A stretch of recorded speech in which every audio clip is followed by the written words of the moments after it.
Dear students, good morning to all of you. Here I am Manjay Pramanik from KVCRPF Mokamaghat. Today in this morning, we will elaborate the topic, the chapter towards the ending.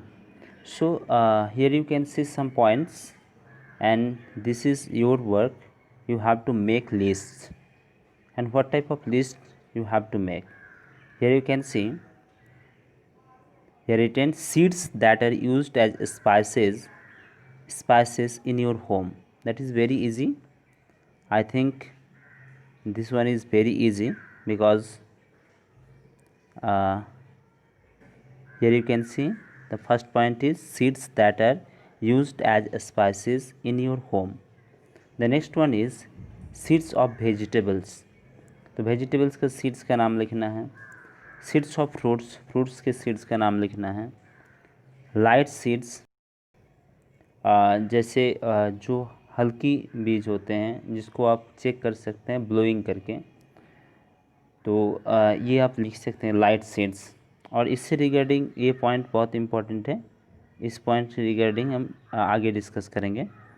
फिर कुछ चीज़ें हैं जो इससे regarding है. Next point है seeds which are flat. जो seeds गोल motel नहीं होता है, फ्लैट होता है. तो इस तरह से आपको ये 5 पॉइंट्स होमवर्क के रूप में भी दिया जाएगा. तो आपको लिस्ट मेकिंग का काम करना है, लिस्ट बनाना है सिर्फ, और आपको जो पूछा जाएगा उसके हिसाब से आपको लिस्ट बनाना है. Here you can see wondering seeds. Directly I want to go the picture number 1 and 2. Here you can see some picture and I think you already experienced such type of things, and here you can see a passage also here in this box. And if you read the passage, there you can see that a person after morning work he came to home, and after coming in home he saw that his cloth and his dog's fur, that means उनके कुत्ता का जो शरीर में जो hair होते हैं उसके ऊपर भी कुछ फूर जैसे हम आगे भी पढ़ेंगे.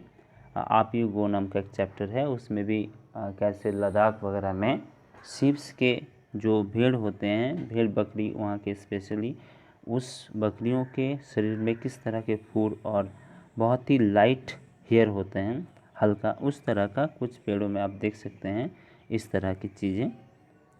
जैसे कि वो क्या होता है, अपना सीड्स को स्प्रेड करने के लिए वो बहुत ही हल्का सा फूर जैसा उसके साथ जुड़ा हुआ होता है. वो हवा में उड़ने लगता है और उड़ उड़ के वो यहाँ से वहाँ एक जगह से दूसरा जगह क्या करते हैं, वो सीड ट्रैवल करते हैं, और ट्रैवल के द्वारा वो धीरे धीरे एक जगह से दूसरा जगह स्प्रेड हो जाते हैं. पिक्चर नंबर 2 में भी आप देख सकते हैं इस तरह के चीज़ें, जो कि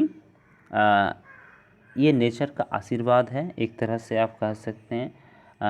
this is blessing of nature because in such way some plants spread their generation towards another places, and they can travel one country to another country also. And upcoming classes, and in this class also I will discuss some features, how the many type of vegetables, how the many type of fruits, those are very useful for us as wholesome food also. So how such food items, such vegetables and fruits becomes in India, came in India in long ago.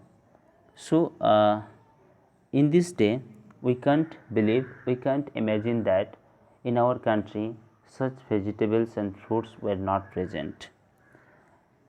At that time those vegetables and fruits used by another country's people, and they came with the seeds of those vegetables and fruits, and they planted those, and after that gradually we can't believe that these are not our country's basically product. So in this class आगे हम पढ़ेंगे ये सब के बारे में. बाकी यहाँ आपको जो चीज़ ज़्यादा फोकस करना है वो है कि स्प्रेड करने की तरीका. सीड्स के नेचर प्लांट्स को बहुत तरह के तरीका दिया है जिससे सीड्स स्प्रेड हो जाता है. जैसे आप देख सकते हैं, आगे हम देखेंगे कि कुछ यहाँ पिक्चर है. जैसे आप देख सकते हैं यहाँ गिलहरी है, स्क्वायरल, यहाँ बर्ड्स है. तो ये कैसे एक पेड़ के फल को, ये जबकि ये खाना खाने के लिए इसको यूज़ करते हैं, लेकिन सीड्स जो है यहाँ से वहाँ एक जगह से दूसरा जगह ले जाने में मदद करते हैं. यहाँ आपको क्वेश्चन भी एक पूछा गया कि थिंक, यहाँ आप देख सकते हैं this point you can see here, think what would happen if seeds did not spread and remained at one place only. अगर सीड्स इस तरह से हवा में उड़ के या फिर गिलहरी के द्वारा, स्क्वायरल या फिर बर्ड्स के द्वारा या फिर किसी जानवर के द्वारा अगर नहीं जा पाता है, नहीं स्प्रेड कर पाता, तो क्या होता? एक ही जगह में रह जाता, remained at one place, then what would happen? This one is imagine based question. You have to imagine it and on the basis of your imagination you have to write down the answer.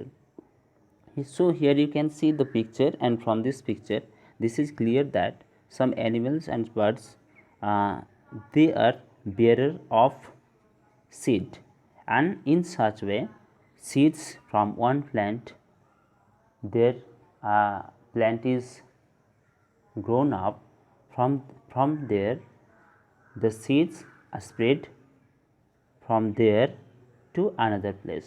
So the birds and animals very important to spread the seeds one place to another place. And in this point if we want to elaborate and extend the topic, then you can think that human being also, इंसान भी spread होने में, seeds को एक जगह से दूसरा जगह ले जाने में बहुत ही मदद करता है. इसी तरह से एक प्रजाति के, एक स्पीसीज़ के प्लांट एक देश से दूसरा देश में आ गया होगा. मैं कुछ देर पहले ही डिस्कस किया था, कुछ बातें बताए थे कि कैसे हमारे देश में चिली आए, कैसे हमारे देश में पोटैटो, टोमेटो, ये सब सब्जियां, कैबेज, ब्रिंजल, जितना हम देखते हैं ये सारे सब्जियां, फ्रूट्स वगैरह कैसे आए. शायद हो सकता है कि बहुत सारे फ्रूट्स और वेजिटेबल्स हमारे देश में नहीं हुआ करते थे, या फिर विदेशों में कुछ बहुत सारे वेजिटेबल्स और फ्रूट्स नहीं हुआ करते थे जो कि हमारे देश से ही लेके गए हैं. तो long ago those incident were happened, and from one country to another country human being traveled, and with them they spread the seed. They carry the seeds of many things, many vegetables and fruits, and they plant the seeds where they live and they transfer. So जब वो एक जगह से दूसरी जगह जाते थे, seeds भी ले जाते थे और वहाँ जा कर के उस सीड को प्लांट कर देते थे. तो वहाँ के ज़मीन में फिर वो प्लांट हो जाता था और वहाँ के लोगों को उस चीज़ के बारे में जानकारी हो जाता था. और धीरे धीरे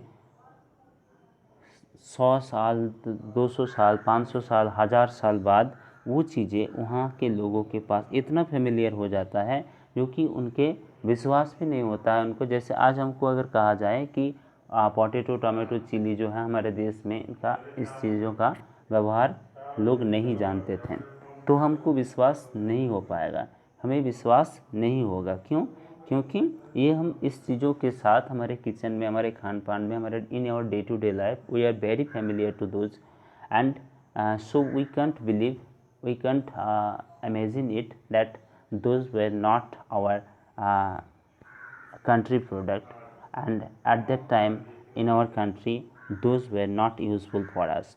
So this point is very important, and here you can see in poem version also, here you can see the vegetables and fruits comes from where. So did you know this? Here the question is, did you know this? Here you can see from South America long ago came a tomato, a potato and a green chili. तो कैसे spread होता है? कहाँ south America है, north America की भी south में है, जहाँ उरुग्वे, पैराग्वे, ब्राज़ील, अर्जेंटीना, ये जो आप लोग फुटबॉल मैच देखते होंगे वर्ल्ड कप के, ये सारे देश जो हैं साउथ अमेरिका के हैं। तो उन सारे देशों से ये पोटैटो, टोमेटो, चिली ये सब आए थे। कैसे आए थे ना? पुर्तगाल जो यूरोप के कंट्री है, स्पेन एंड पुर्तगाल, वो दोनों कंट्री जो है वहाँ जैसे हमारे देश में ब्रिटिश का शासन चलता था, उसी तरह से पुर्तगाल और स्पेन का बहुत ही अच्छा कब्जा था साउथ अमेरिका के देशों के ऊपर। और वहाँ से वही पोर्तुगीज़ जो लोग थे या फिर स्पेनिश जो थे वो लोग यहाँ लाए थे, क्योंकि पुर्तगीज़ और स्पेन का कुछ जगह भारत में भी वो कॉलोनी स्थापित किए थे, स्पेशली पुर्तगीज़ लोग ज़्यादा किए थे।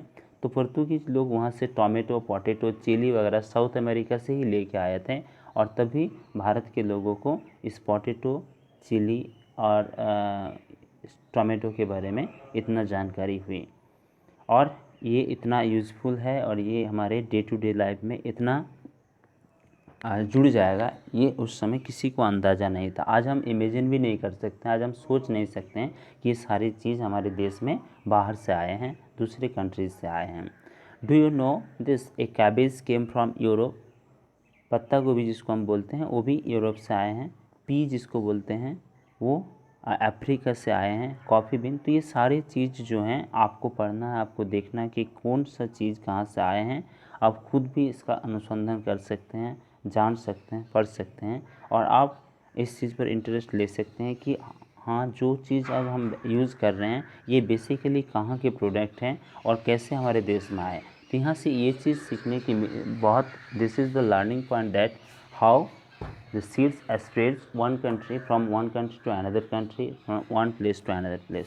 And in this fact, human being is very useful to spread the seeds one place to another place, even one country to another country. How it crossed the seas, how it crossed the hill area and came in our country, and today we are very familiar to those. So this is the very interesting fact, and you have to know it. I think you have understood this topic very nicely, and I will some work regarding this in this day, and I think this is the last portion of this chapter.